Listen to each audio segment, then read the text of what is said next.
Developing Personal and Team Effectiveness 3, or FR1104, is one of the mandatory units in the Digital Applications SCQF Level 6 framework awarded by SQA. To give you an overview of this unit, it's designed for candidates to start to recognise and respect diversity, individual differences and perspectives, and understand how IT can be used to support and enhance both personal and team effectiveness. In all SVQ units, there's always a mandatory unit which involves producing a training and development plan and carrying out some training and development activities. For digital application support SCQF level 6, this is that unit. It's a little bit different, and it also includes aspects of how IT can allow teams to work more effectively. So it's not just about your own development and allowing you to work effectively, it's also allowing the team to work effectively, and also the development activities which is covered by this unit. The criteria is quite specific and that it should be training which is on IT or computer equipment. Digital applications is ultimately about the use of computer equipment, so it's going to be around using various bits of computer applications to manage your time effectively, to perform tasks and to learn. That being said, if you are writing a statement about this or producing evidence towards it, then you can include your regular training and development activities, but to cover this unit you'd also have to ensure that somewhere there are activities on there which you are using technology to learn, and to manage your time effectively and to manage your team's time and performance effectively as well. This unit has 4 learning outcomes. So the first one is understand how IT can support personal development. The second one is use IT to support personal development. 3 is understand how IT can support the development of team effectiveness, and outcome 4 is work as a team member to achieve defined goals and implement agreed plans. Now you'll notice there that it sort of repeats itself. Outcome 1 and 3 starts off with understand, and that's because these are knowledge-based outcomes, and outcome 2 and 4 is performance-based. So outcome 1 is about having the knowledge and understanding about how IT can support personal development. Outcome 2 is about actually performing that in the workplace. 3 is about understanding how IT can help develop team effectiveness, and outcome 4 is actually using IT to achieve team goals. This unit is at SCQF level 6 and there's 4 credit values. So let's start with the types of learning and development activities. So when you go into the workplace at the start, it's maybe worth mentioning about what is training and development, what is learning and development, how does it relate to your role. So when you start a job, any job, your first day or two will be the sort of typical induction process. Know where the fire exits are, get to meet the team, get your email address, your login, your computer all set up, get used to systems, do a bit of shadowing, learn how to use the particular software that's involved in your role, and complete the particular processes that you have to do.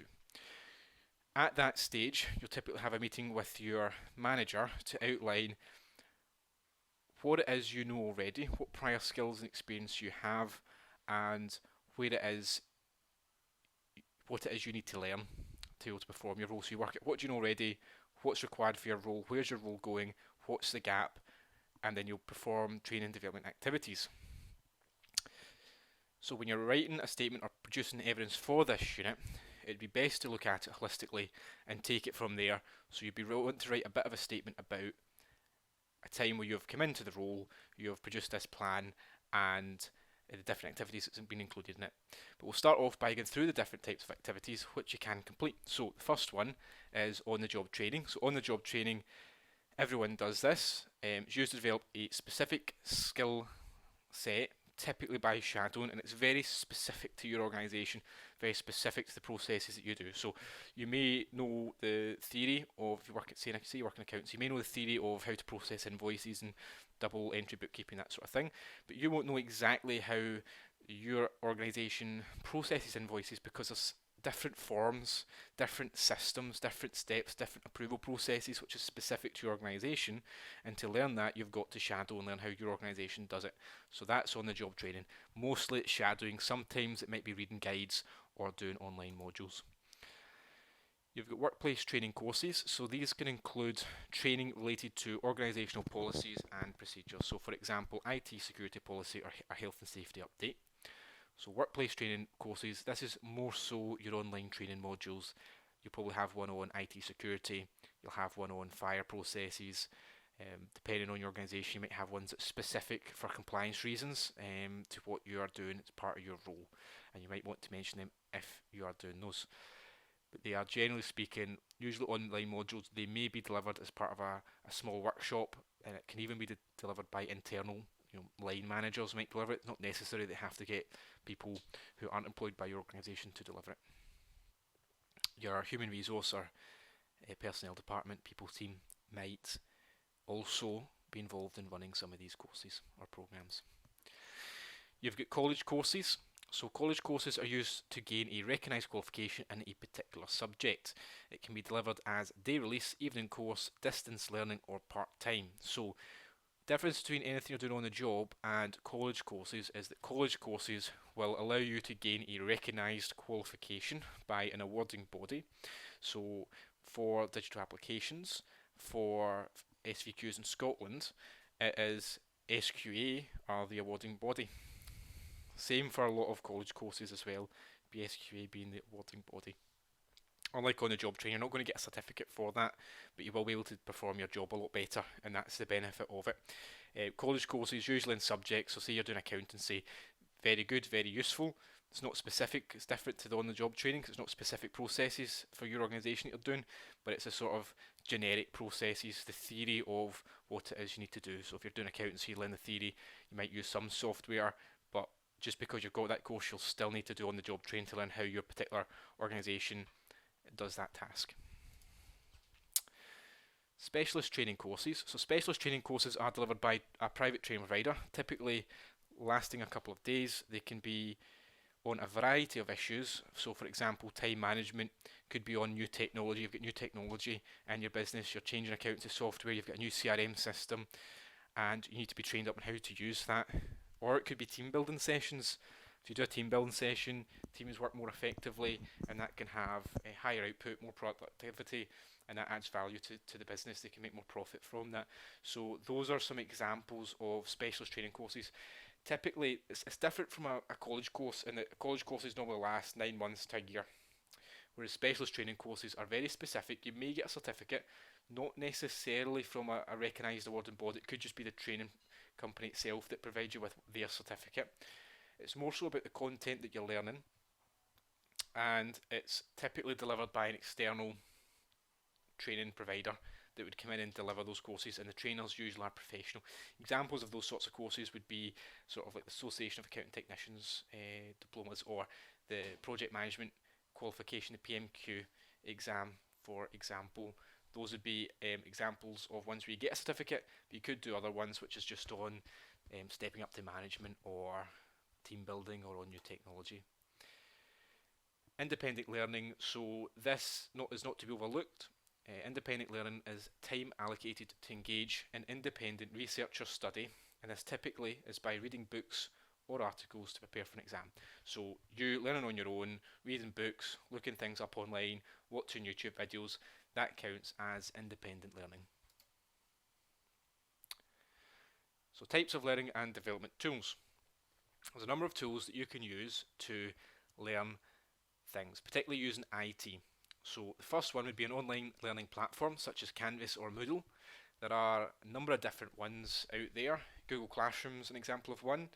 eTrack is another one. Canvas, Moodle, again, platforms used by a number of training providers, colleges, universities, to provide you with the resources required to complete a course of study. You could also watch online videos, so you've got YouTube, and there's a number of other video sharing sites out there where you could find informational videos. Could be that you're studying for a qualification, or you're trying to learn something, and it might not be part of your course, but it could be helpful to find information you need. If you're struggling with the resources you've been provided, to go and do a bit of research online, to look at a YouTube video, that can really help a lot of the time. You've got communication tools as well, such as WhatsApp. You could have a WhatsApp group with your peers, so if you're on a course, you could have a group chat set up on WhatsApp, Facebook Messenger. There's a lot of different apps out there that you can use, and you can chat with your peers. They might know the answer to it, they might know that part, and then they might ask you a question that you know that they don't, and that's a way to learn. You've got books and guides, people, so this is by shadowing as well, shadowing the workplace, we mentioned this a little bit already. That is a type of tool that you can use. You've got people, so that's active learning, so learning by watching people and what they're doing. Mind maps, these can be digital or these can be paper based. Flashcards, you write on one side a question, on the other side is answer, and you've got to try and answer it before flipping it over to check the right answer. Once you've got it, you put it into a pile that you know, and you keep going through it till you get them all right. Keep shuffling them each time before you show yourself them. Mock exams as well can also be used. So developing a learning plan. So as I said, when you start your role, you'll have this meeting where you will want to find out what skills and experience you already have, where your job's going, what you need to know, the gap in between, and then you're going to plan out activities so that you can be at that level that you need to be at for your job, because your job, your role should never be stagnant. It should never be the same. It should always change. You should always be learning. Each year you should be performing at a higher level, and that's a way of progression. So learning and development ties in very closely with career progression, and the more you take advantage of any learning and development that's offered to you, the more likely you are to progress within your role, in whatever form that might take. So I've got here a screenshot of an example personal development plan. Now in your organisation, they should have a personal development plan template that they use, that you'll be using for your role. I understand that some smaller businesses might not have anything as formal as this, in which case it's normally a discussion, and for your evidence this is also fine. So it might not be the case that you actually have a written personal development plan, but you should have had that discussion, that meeting with your manager to discuss what it is you need to learn, how you're going to learn it, because if you've not done that, then you can't perform your job, you just won't know what to do. So obviously must have happened, and it's probably been that it's been a discussion rather than it being something that's written down. So if that's the case, you can still complete evidence for this point, but it's verbal rather than written down. But while we go through it, I'm going to stick to this example personal development plan just to structure what we're discussing here and the sorts of information that would be on a development plan. When you are doing this evidence for this point, you want to be using your workplace personal development plan where possible. So if you do have a written one, you want to use that one, you don't want to use this one, although you will have access to this, so on the slide here is a bit of a guide for you as well, should you need it. So let's start from the top. You always have your information on there. You'll have your name, job title, you'll have your manager's name that's carrying out the review or the appraisal or the development plan. They're all sort of interchangeable, they're very, very similar, there's only slight differences between them. You'll put in your manager's job title. You also have in the review period, so it could be normally the first date will be sort of your start date. Period, it's normally 6 months to a year. It might tie in with a probation review, or it might just run on a 12-month basis. First section here is a bit of self-reflection for the employee. So you'd put in the training activities you've been assigned previously. You'd give yourself a grade. You'd put some comment on how you performed. You'd complete this before you went to this review, and then during the review the manager would give you a grade on what they think that you've achieved, and they'd also put on some comments as well there. So that's a bit of reflection. First of all, a good learning development plan would reflect on anything you've learned previously. This is the first one, that section probably wouldn't be completed. There's also a few boxes here, so you might put in this information. Again, this is just a sort of template to give you an idea. Some will have this sort of boxes for this sort of information, others will ask for different information, others just won't have it at all. Depends what your organisation's using. So it's saying here, other areas you have training activities, improvement or development not already mentioned. So anything you've not had space in the box above, you can put in there. There's a box here for what training and development activities have you undertaken in the last 12 months and how they have impacted on your performance. So that is some reflection on, you're not just doing these training activities for the fun of it or as a tick box exercise. You're doing those training activities to gain something from it. So that's where you'd sort of reflect on, what have I gained, what have I learned from conducting that training activity. The next box is about how could you improve your performance? What are the main development areas or training courses that could aid your performance in the next 12 months? So that's a bit of what do you think that would be useful for your training and development. Sometimes it's about going on a course, other times it's about shadowing a different team, but it's where you feel like you could and what you could do to improve your performance. Next box is please indicate your views on career development. So where do you see your role going? And there's a sort of box there just for any comments you like. So if there's something that you would want to put in there, you could put that in there as well. The next bit is goal setting. So you want to write in this box your short-term goals, your medium-term goals, your long-term goals. So your short-term goals would be in the next 6 months, for example. There's no set time, but just be, sort of the next 6 months. That'd be roughly what would be your short-term goals. Medium-term goals would be a year to 2 years. Long-term goals probably 5 years plus. So you want to put in your goals where you want to go, because if you don't have goals, how do you know what you're working towards? There's no point just doing mindless training activities. It's got to be focused, it's got to be relevant to your job, it's got to be relevant to the goals and what you want to achieve. So the first thing you need to do is work out what your goals are. Okay, and you can list them. There's a section on this template to list those.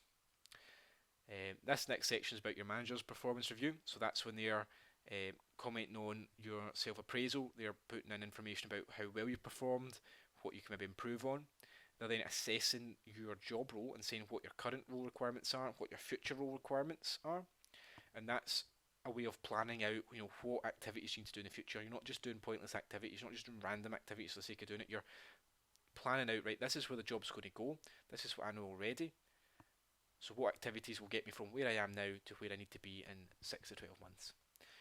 And then goal setting is then listing out development activities, and you do that by putting in a date that you've agreed it, the development need, what it is you need to learn, what actions you need to take to develop. Are you going on a course? Are you shadowing people? What is it you're actually going to do to learn? You've got a box here for resources. Any resources, you need to get a book. Do you need to watch online videos? Like, what resources are you going to use? If you're shadowing, it would be the other person's name that you're going to shadow. And the target date, so that's the date that you're going to aim to have that development activity completed by. And the final bit would be monitoring dates. So your plan should always be updated fairly regularly, not necessary to wait till the next review. So when you complete training activities, might be that you've learned on a training session that there's actually further learning and development you've identified, and so maybe you'd put in there you're actually going to go on a further course or a course at a higher level. There's something else during that training you've identified that you need to learn, so you're going to change and adapt your plan, and that's an option there for you to document that. At the bottom is just signatures. So that's the sort of typical contents of a personal development plan. Those are the sorts of things you'd be wanting to discuss and you'll be agreeing on. Looking at it at high level, essentially what you're doing is you're saying, what am I interested in doing? What are my goals? What's my current role now? What's my role going to be like in a year's time? What do I know already? And then from that you can then plan out activities that meets your goals, that will get you where you are now to where you need to be in a year's time to be able to perform your role effectively. And it can be done verbally. Benefits of a learning and development plan. So there's a number of benefits for completing this. So there's benefits to you is that you have a better understanding of your job role. So you know more about your job, you know more about where your organisation sees your job going. It might not necessarily be about your job, it could be about your career as well. Where do they see your career going? Businesses grow, they change, they don't often stay the same, and you'll find that if it's growing, your employer might have an idea of where they see you going. They might see another job opening coming up as the business grows, and they might think that you'll be a perfect to get trained up so that when that opportunity arises that you can be get into that role. Gives you a more comprehensive range of skills and knowledge, so a broader range of skills and knowledge, and the skills and knowledge are to a higher level. You'll have improved competence in your job, you'll be able to complete it to a higher standard. You'll have greater job satisfaction, you'll be happier. Happier workers are more productive. You'll have a structured career plan, you'll know where you're going, you'll be less likely to look elsewhere for career development. If someone's in a job, they've been in a job for a certain period of time, they're used to their job, they feel like they've got nothing else to learn in their current role, and if they don't have a learning and development plan, they're going to be looking on job boards to see, well, if I'm not going to progress in this current role, where else can I go and I can progress elsewhere. You'll have more efficient cross-team working. So what this means is if you're on a training plan and if you're doing training with members of other teams, it gets you to know and build up personal networks with people that are in different teams, and that will allow more effective and more efficient cross-team working. You can also gain an industry recognised certification. And of course, more money, higher salary because you've been trained to higher standards, you can perform more advanced tasks, therefore you should be getting more money. There's also benefits to the organisation of placing employees on learning and development plans and getting them set up with learning and development activities. So we'll have increased profit and growth. All this stuff on the left hand side there, all about increasing productivity. Increasing productivity results in more profit, more money coming in, and business growth. So it helps the business and their financial bottom line. It allows for a more efficient organisation. You don't have to hire more people to do more work. If you train someone up, they can perform more tasks than they could previously, and they can do it effectively and efficiently. And that can save a business money in the long run. More effective working between teams, as already mentioned, benefits businesses too. Happy, motivated workforce, again, same as before, more motivated, more happier, more effective, more productive. And it increases staff retention because they're not looking elsewhere to see where they can go and progress their career, because they know that they can progress their career within the organisation and they'll stay around for longer. And it will transform the culture of the organisation into a learning organisation. A learning organisation is an organisation that invests heavily in training and development. It's cutting edge, and that can actually be a competitive advantage. A competitive advantage is where it's something that one organisation has that gives it an advantage over another. Something it can sometimes it be technology, it can be something that they've patented other organisations can't use, particular market share, maybe they're the first organisation in that particular sector. Competitive advantage is something that gives it an advantage over any of its competitors, and being a learning organisation is a competitive advantage because it means that they can do more stuff with less staff because they're training them, and they don't have to waste lots of money on rehiring staff, training staff up, people on working their notice, less productive there. They are a learning organisation, and the amount that people can produce because they're highly trained is more, and that's an advantage over other companies that might not be doing that. So how do you use IT to improve your personal development and your personal effectiveness? So for this will depend on your role, your organisation, and what software you use. You want to be thinking about what software you use in your role, which allows you to manage your time effectively and produce more work and, generally speaking, be more efficient. So that will be most of the software which you use. And so for this answer, this statement, producing evidence, you'll be wanting to look at any software which allows you to work more effectively than, say, using a paper-based system, as an extreme example. There are, however, common systems which most people use, and I'll talk a little bit about Outlook for that. There's obviously different technologies out there, so it doesn't have to be Microsoft. You could be using Google Calendar, for example. There's many different softwares out there. I'm just going to stick with Microsoft for the purposes of this example. So Microsoft Outlook has a number of tools and features which can allow you to work more effectively. So you can create diary invites, and you can basically put appointments in your calendar just to block off time, even if it's just appointments for you. If you know you've got work to complete, good idea to put time in your calendar, block off an hour or two, however long you think it's going to be to complete that task. And in that way it can keep you focused, so you'll get a wee reminder, I've got to do this work, you'll not forget about it, and you'll have time set aside to do it. And if someone else asks you, could you do this additional task, you can look at your calendar and say, well actually I've got a lot on in the moment, or you can see actually no, there's not a lot in my calendar now, I can do that task. So that's a way of being more effective, because you're not overwhelming yourself with work and you're completing your work efficiently because you're planning it out. Now, appointments in your calendar can also be turned into diary invites. Diary invites are the same as appointments, but they include someone else in the invite. So you can click invite attendee on Outlook, and as the screenshot shows, you can then type in a email address, and that'll send that appointment to someone else's calendar, and they can choose to accept or decline it. And that's a good way of organising meetings, because you don't have to, if you send an email out just with a date and time, people might forget it, they might not take a note of it.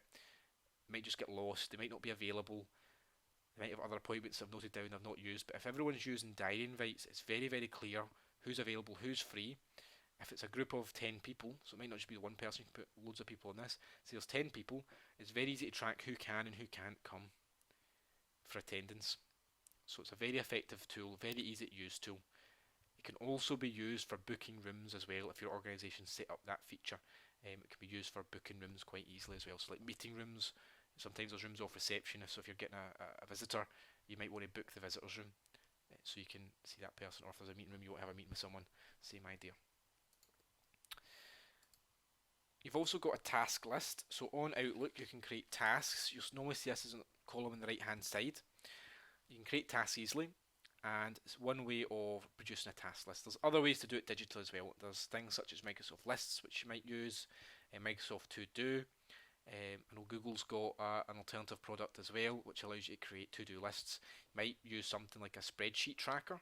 That could also be a way of you managing your time and improving your effectiveness. But anything you're doing to manage your time is going to improve your effectiveness, and that's great for producing evidence for this point.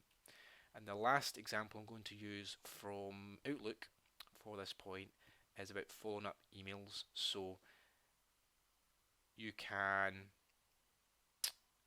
right click on an email, click follow up, you can put in a wee flag for a certain time frame, so when you're going to complete it, and then that will automatically add that email to your task list. So if you're reading through your emails, you've clicked on it, it's marked unread, you've still got something to do, you can flag it so you know you've got to complete an action on it, and then once you've done it, you'll see if you look further down that wee drop down list there, you've got mark complete, and you can mark it complete, a wee tick appears, and you know that you have completed that task. So that's another thing that you can use technology to increase your effectiveness.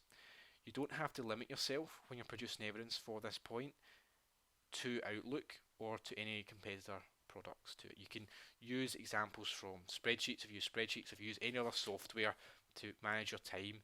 The same idea can be applied, but how do you increase your effectiveness? How do you produce more work? How do you organise your time using technology?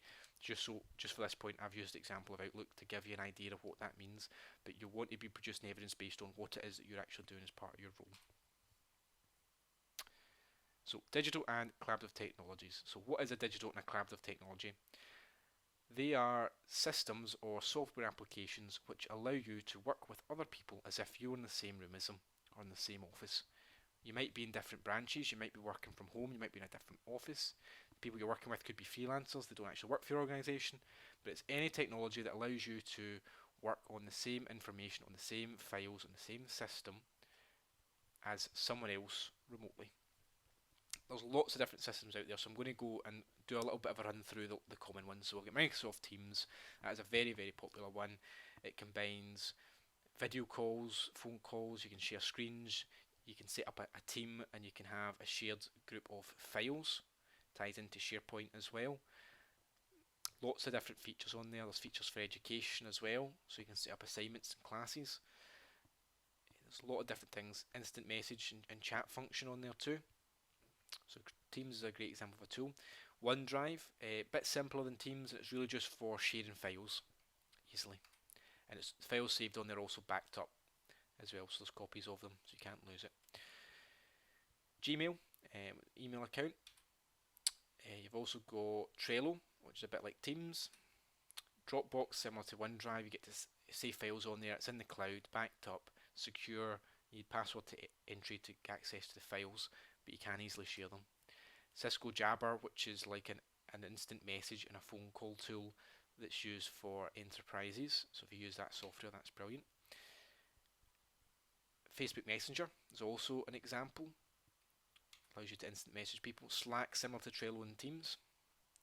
You get Google Drive, which is similar to OneDrive and Dropbox, but it ties into the Google suite of word processing, presentation, spreadsheet softwares that you can use as well. WhatsApp for Business. So those are examples of collaborative technologies that you can use. So you want to be discussing and taking examples from technology which you use, explaining their impact, explaining how they're effective in working with other people and getting work done effectively. Overcoming obstacles to effective teamwork using IT.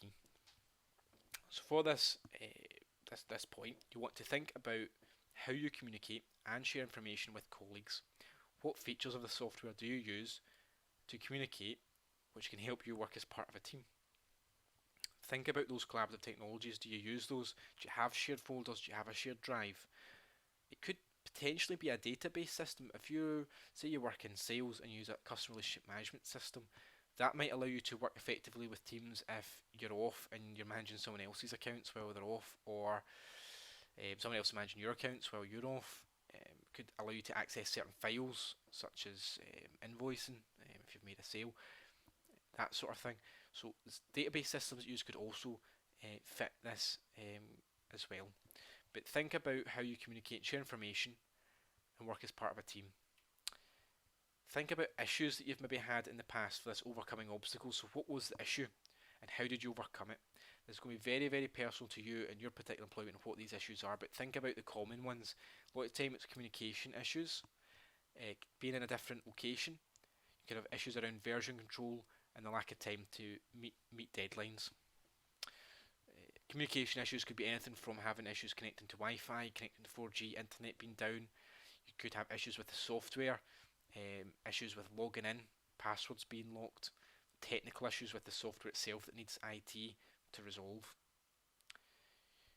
Wide number of communication issues that can come up, and that could be interpersonal as well on this technology. If you're doing a video call, maybe something's been communicated the wrong way and interpreted the wrong way. Being in different locations is a barrier to teamwork, and the solution could be to use maybe Teams or Trello or Slack to work together. Version control, you've got a number of different versions of the same document, and you've got to make sure that everyone's working from the most up-to-date version, particularly if you've got a number of people working on the one process or the one document. That can get very confusing, and it can waste a lot of time if people are working on out-of-date versions. Emailing things back and forward isn't a good way to do that if you think about it, because it's very easy to get an old email and not have the most up-to-date one, whereas if it's on Teams, you know it's going to be the most up-to-date one. So the answer to all those issues is typically going to be using collaborative technology. So think about the collaborative technology that you use as part of your role, and think about how that allows you to work as a team. Think about the processes that you do. You've got to work with other people. And how does using that technology help you achieve those goals and overcome any obstacles or issues that come up when you're working with other people? The roles and responsibilities of team members. This criteria is a particularly straightforward one. All you really have to do is list all the members of your team, state their job role, and describe what their role and responsibilities are. Make sure when you're doing this so it's in the context of your work. If you're doing it as part of a holistic statement, then you'll be wanting to, when you're talking about people, explain what their role is and what their responsibility is. And we've got a wee example there. No bonus points for guessing what show this is referencing, but as a wee example, we've got Frank Reynolds. He's the director responsible for the operations business function. His role is to implement strategic change and ensure we're on target towards the budget. Dennis Reynolds, operations manager, responsible for day-to-day operations, and a little bit about what he does. Mac McDonald, team leader, takes up some management tasks when Dennis is off, responsible for creating reports, keeping track of KPIs for his little sub-team.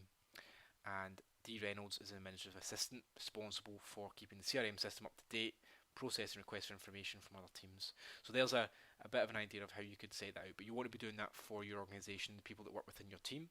If you work in a small organisation where you don't have many people, you're not really split up into a lot of teams, then you can think of the organisation as a whole as the one team and outline people's roles and responsibilities within that. Okay. Contributing to team activities using IT. So this is about how you can produce, how collaborative technology, how IT and digital software can allow teams to work effectively and efficiently. So for this, you need to think about the processes which you complete in the workplace. Think about a process which you do and there's a number of different people involved in it. There's different stages. How does the software that you use help your team achieve that goal efficiently and effectively? Imagine how difficult it would be to perform that business process if it was paper based and you actually had to take it from an entry, and once you're done with it you put it in someone else's entry, Or you put it in an out entry and you've got someone that's employed to just come along and pick up it one entry and put it in another entry. That's how it used to be a number of years ago. But now IT's replacing that. It's saving people time, effort and energy because it's streamlining these processes. At a click of a button on a system, the other person can then see it on their end and continue the process from there. So some examples of systems and applications which can help with this would be a database system, CRM system, order management process system, finance software, enterprise resource planning software, ERP software, lots of different database systems. Collaborative technology, we've mentioned already. Think about the business processes that you do on these. We'll use a little example here to illustrate this point. You're obviously wanting to reflect on what you're doing as part of your role. But we're going to use this where it's a sort of finance process where a customer makes a purchase to the purchase being put onto the system and recorded as a sale. So we start off step one, the customer makes a purchase. The sales rep then creates an invoice, and they do that on the CRM or customer relationship management system. An accounts assistant can then log into that same system and see that there's an invoice there, and they can then process it. So they can send it to the CRM system. They can connect the information between the two systems, run a report, input into the other one, or it does it automatically. And they can take that invoice, they can process it on the accountancy software. The credit control assistant then chases the late invoice payments, so they can run a report, see what invoices have been paid. This one hasn't, so they can log into that system and chase the late payment from a report that's come out of the accountancy software. And then at the end of the month, the accounts supervisor can create a month-end report, reconcile the payments, make sure everything tallies up, and that can feed into the financial performance for that month and ultimately into the yearly accounts for that business. So you can see there, that is a process where a number of people have to perform a task, and it is part of a team. As much as people might be in slightly different teams, you get sales people and finance people there, they are all working as part of a team to achieve this goal, and the technology that they're using is allowing them to do it effectively and efficiently. And for this, you're wanting to be commenting both on what the process is and how the IT systems or how the software applications can allow you to perform that task effectively. So what impact did your work have? What did it achieve, and how did that help achieve a wider team goal? Keep those in mind when you are producing evidence or writing a statement on this point. Receiving feedback. So when you are working in a business environment, you're going to receive feedback from a number of different places. So you can have informal feedback, and it's best not to overlook this, because I think when people tend to produce evidence for this point, they go straight into the formal stuff. So let's have a look at informal. So that could be just emails, well done, you've done a great job, actually no, you missed out this point. Could be people dropping by your desk saying the very same things. Could be a phone call, can you help me out with this, you did a great job on it last time, or I'd just like to congratulate you on how good the work's been doing, that sort of thing. You've also got formal processes, formal occasions where you'll receive feedback. So this could be written feedback on your performance reviews, appraisals, monthly one-to-ones. One-to-ones is where you would sit down with your manager on a monthly basis. Most organisations that do this will have a template form which they'll fill out, and it goes over your KPIs, what you've done well, things you want to improve on, things you want to discuss that's happened over the month. It's just a formal occasion to get you to chat about your performance with your manager. You've got probation reviews, typically they're 6 months, but it's different from organisation to organisation. Appraisals, and also after training and development activities, you'll always receive feedback on how well you've done on the course by the trainer, usually, on almost all occasions. But you might also receive some feedback from your employer as well on how once you've completed that training, your performance in the workplace should then improve, and you should receive feedback on that as well. Feedback can be both positive and negative, so don't just go straight for the negative feedback when you're thinking about this. Think about positive feedback you've received as well.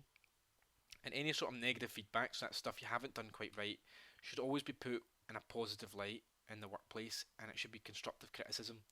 Okay, you didn't do this quite right, but here's what you can do to improve on it going forward. Just saying someone's not good enough or you've done something wrong and just leaving it at that isn't really helpful.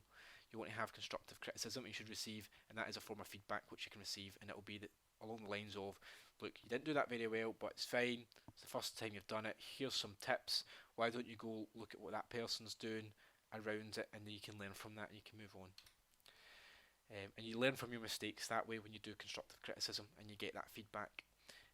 One of the best ways to learn from mistakes is actually to learn from other people's mistakes as well. So if there's other people in the workplace that's made an error, you can actually learn from their mistakes by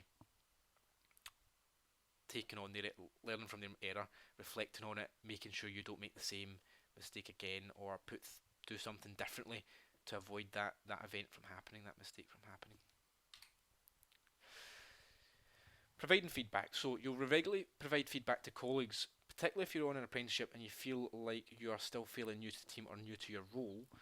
You still get to provide feedback to other people. So you regularly provide them to colleagues. So you want to be, for this point, this evidence, thinking about a time where you provided that feedback and what that feedback is. So typical forms of feedback you might provide to someone else would be deadlines and but the deadline and the standard of the work that's been completed for yourself. You might be about managing a process, someone else hasn't done the work quite up to the right standard, or maybe they have done it right but they've put the information in the wrong place. Go back to them and saying, well look, actually this is where the information should go, or this is a slightly better way of completing that task as a form of feedback. That's kind of what I mentioned there, tips and guidance to colleagues. You didn't do it quite right, or you did do it right, but here's an even better way to do it. You are an expert in your business process, so always remember that even if you are fairly junior, it's probably the case that the processes which you perform, you're an expert in, and you might find people who are more senior or more experienced coming to you for advice on particular areas that's relevant to your processes. So always remember that you're an expert in the business process, and you might find that you're providing feedback to people who are more experienced, but it's because they don't necessarily deal with that process that you deal with, and you can provide them with feedback on that. This can also be in a group setting, so team meetings, you provide feedback. A lot of time, team discussions or team meetings can also be an opportunity for you to provide feedback. So for gathering evidence, you want to be thinking about a time where you have provided feedback, and be talking about what feedback you've given, how is it communicated, how was it received, did that person take it on board, would you do it differently if you're providing feedback to someone else, that sort of thing. And assist others to use IT. So this is it doesn't go as far as training people. Assisting others to use IT, you're not going to be expected to train someone up on a process. However, you might, as part of your role, be asked to show someone a particular feature of the software that you do, or how to do a particular part of the processes which you are involved in. You're an expert in your processes within your area of responsibility, so it might even be someone more senior that you're shown how to do this, or more experienced. That's fine, because you're the expert in what it is that you perform. So think about the processes you perform. Have you ever had to show anyone else how to do it to cover annual leave, for example? Has there been someone that's new that's joined and you've shown them how to do anything? They've actually shadowed you if you've been there long enough, you're at that level. It may be necessary for you to show others how to perform these skills, and reasons for that could include annual leave and new staff joining. And this could be in a variety of digital processes or on tools within software applications. So it could be about you training someone up in a digital business process. That's a process which is completed on the computer, or it could just be about using particular tools on, say, Excel, a software application, or any other applications which you're using.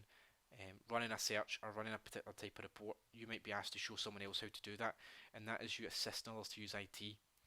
Another way that this point could be taken is if someone has asked you for advice or a tip. How do I do this? I'm not really getting this. Can you help me? Tell me about a time where you've done that. Get your evidence on that. A time where someone's asked you, I don't really understand this. Can you help me? And that shows that you're able to help other people, and that leads to effective team working, because it builds that cohesive team culture that people are okay to ask for help and they know that you're willing to help provide it, and that has benefits for team working. So hopefully that's helped you out in terms of running over that unit, but that brings us to the last criteria. So thanks a lot for that.